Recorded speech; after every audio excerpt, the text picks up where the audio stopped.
Relationships. I think I'll categorize relationships as follows. Relationships with friends, hopefully including relationships with God, a husband for a woman or a wife for a man, a child, a parent, and a friend who is none of the above. Relationships with an acquaintance who is not a friend. Relationships with those with whom you are not acquainted. I've arranged the above relationships in order of the amount of time and effort that I think should generally be spent with and on the object of each relationship.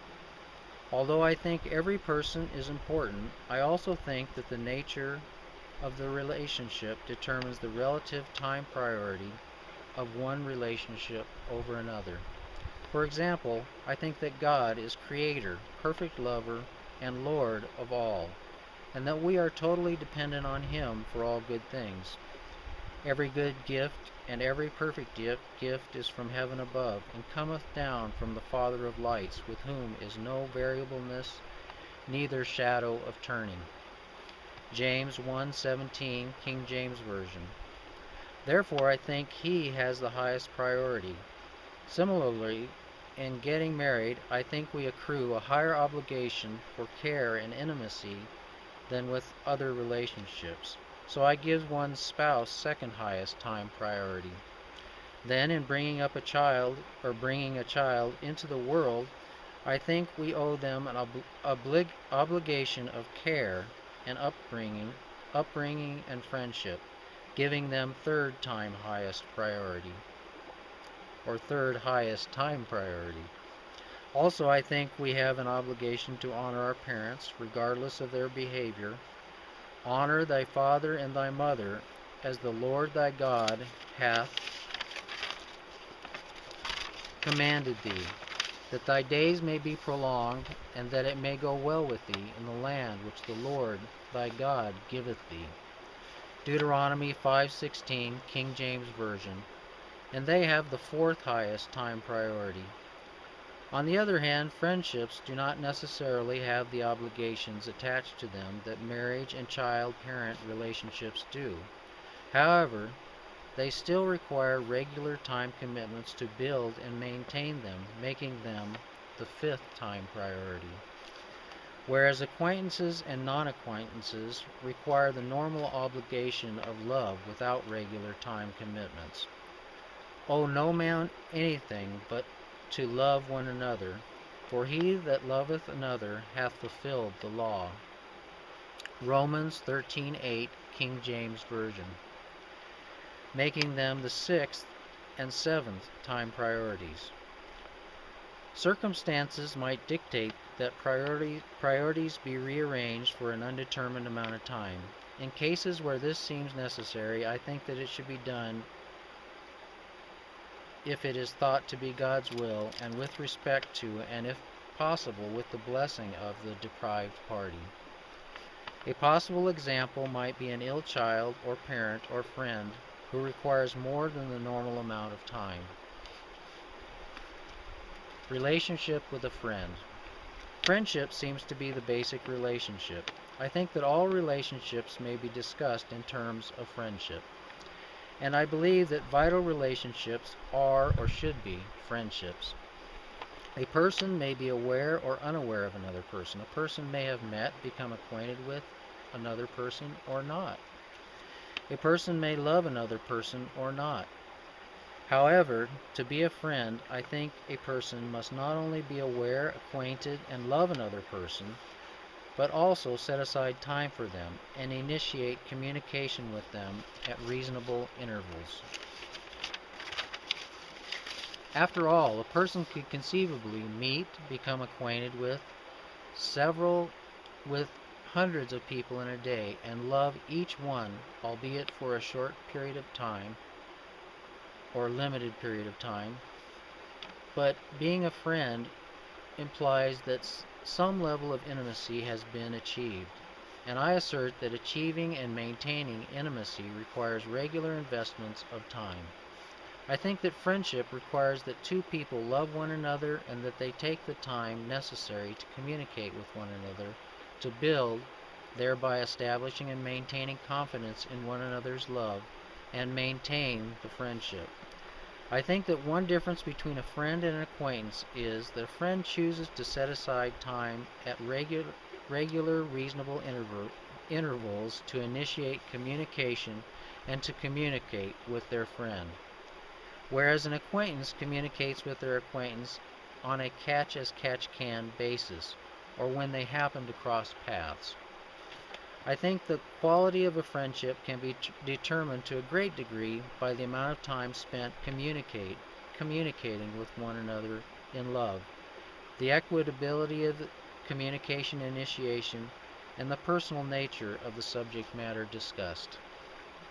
An intimate friend might be defined as one with whom at least 54 minutes, roughly divided equally between the two friends over the long run and initiated roughly equally, per week is spent one-to-one communicating in love about concerns such as facts, thoughts, feelings, dreams, and secrets.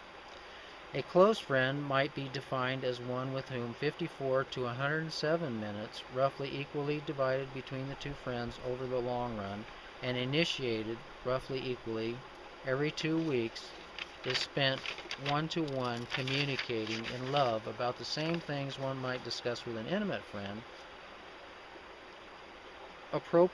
Appropriately, appropriately, a lower percent of the time might be spent on feelings, dreams, and secrets in less depth than one might spend discussing such things with an intimate friend, and a higher percent of time might be spent discussing less personal matters.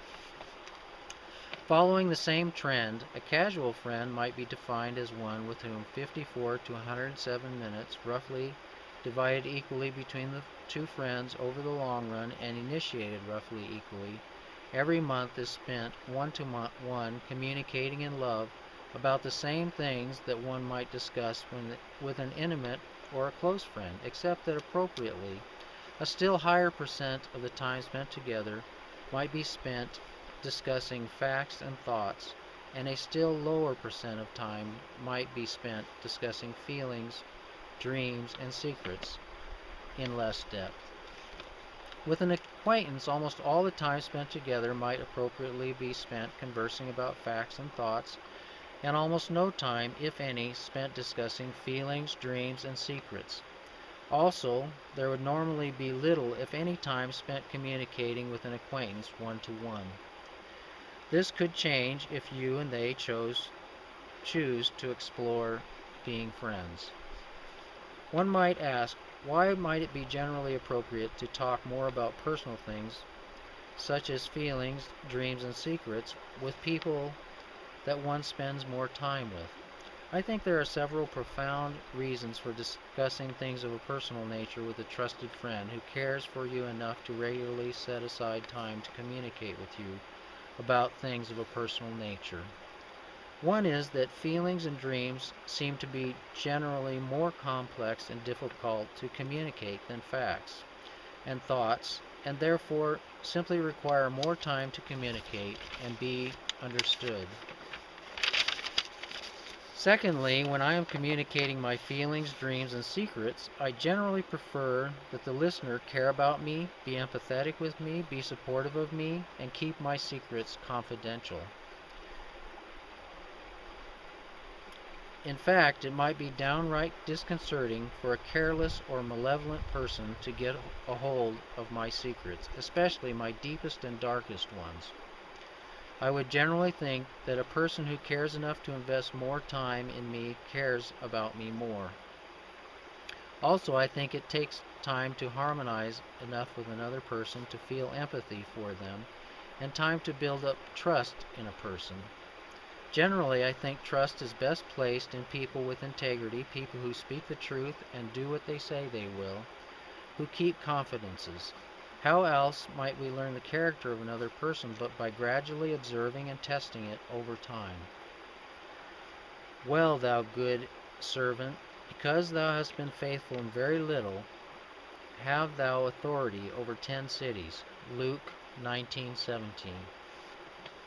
In addition, it takes time to keep up to date on a person's background. In other words, it might take only a few words or a nod or a wink to communicate some thoughts to a supportive friend who is up to date on the experiences, feelings, thoughts, and dreams of their friend at a given moment in time, whereas an acquaintance or stranger might not have a clue. If an acquaintance even wanted to know a given person, it could take a very long time to communicate and to build trust for that to happen.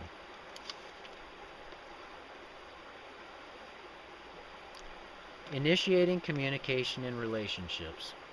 In relationships, I think it is important for both parties to initiate conversation on a roughly equal basis over the long term.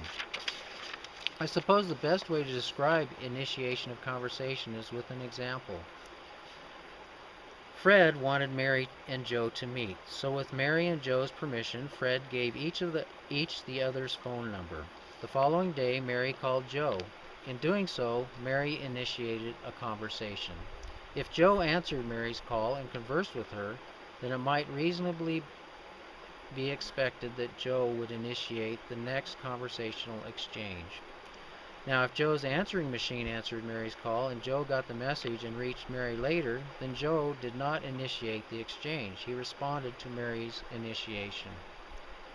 It might then be reasonably expected that Joe initiate the next conversational exchange, unless he is in some way impaired and unable to do so.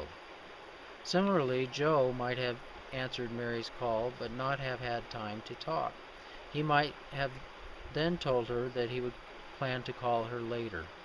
If he called her back as promised, he would still not have initiated the exchange, but would have been completing the exchange by responding to Mary's call. Therefore, Joe might still be reasonably expected to initiate the next conversational exchange. Failure of one party in a relationship to initiate conversation on a regular basis might not bode well for the relationship. There are at least two possible consequences. One is that the initiating party might grow weary of always being the one to initiate conversation. The second is that if one party is predominantly passive in the relationship, the active party might get the impression that the passive party is not interested in the relationship, in spite of protest to the contrary. Ideally, both parties would show interest in the relationship by actively participating in it. Alternatively, the passive party may actually want to discontinue the relationship and has chosen to signify this by being passive or non-responsive. In this case, the active party risks becoming some sort of stalker if they continue to pursue conversation with the passive party. This might be weighed against the possibility that the passive party, though interested, might be shy or temporarily very busy, or perhaps the message was not received. There are two issues that might arise here. One is what to do if calls are not returned at all. The other is what to do if calls are returned by the other party, but calls are never initiated by the other party. In the case where my initial call is not returned at all, unless I had reason to suspect the other party had come to harm, I might check my information and try again in 3 or 4 days. If there was not a response within a week, I might try one more time and then give up trying unless there was a response under the assumption that the other party was not interested in talking to me. In the case where the other party returned my call but didn't initiate a conversation on their own, I might wait a week, initiate another call, then wait 2 weeks. If the other party failed to initiate conversation during that period, I might give another call, discuss conversation initiation with the other party, and try to resolve any differences. Then I might wait a month before trying again. If there were still no initiation on the part of the other party, if the other party did not initiate a conversation with me after that, I might discontinue trying to initiate conversation with them.